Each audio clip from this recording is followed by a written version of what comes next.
కొనసాగుతున్న Delight saving time కు end card పడనుంది. అంటే అమెరికాలో ఏడాదికి 2 సార్లు గడియారాల్లో సమయాన్ని మార్చే విధానానికి స్వస్తి పలికి ఏడాదంతా ఒకే సమయం ఉండేలా ఆ దేశ ప్రభుత్వం చారిత్రాత్మక నిర్ణయం తీసుకుంది. ఇందుకోసం రూపొందించిన సన్షైన్ ప్రొటెక్షన్ యాక్ట్ బిల్లుకు ప్రతినిధుల సభ ఆమోదం తెలిపింది.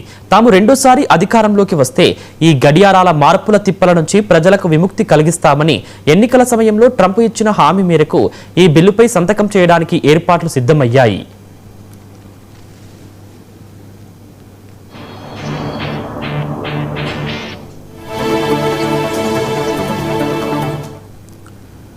ప్రస్తుత నిబంధనల ప్రకారం అమెరికాలో పగటి వెలుతురును ఎక్కువగా వాడుకోవడానికి విద్యుత్ ఆదా కోసం వేసవిలో గడియారాలను 1 గంట ముందుకు, శీతాకాలంలో మళ్లీ 1 గంట వెనక్కి జరుపుతుంటారు.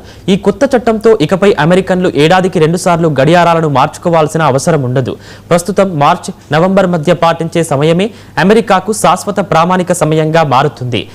అమెరికాలో మొదటి, రెండో ప్రపంచ యుద్ధాల సమయంలో విద్యుత్ ఆదా కోసం ఈ డెలైట్ సేవింగ్ విధానాన్ని తొలిసారి ప్రయోగాత్మకంగా అమలు చేశారు.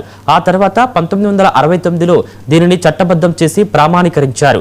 అప్పటి నుండి 57 ఏళ్లుగా అమెరికన్లు ఏటా 2 సార్లు గడియారాల్లో సమయాన్ని మార్చుకుంటూ వస్తున్నారు.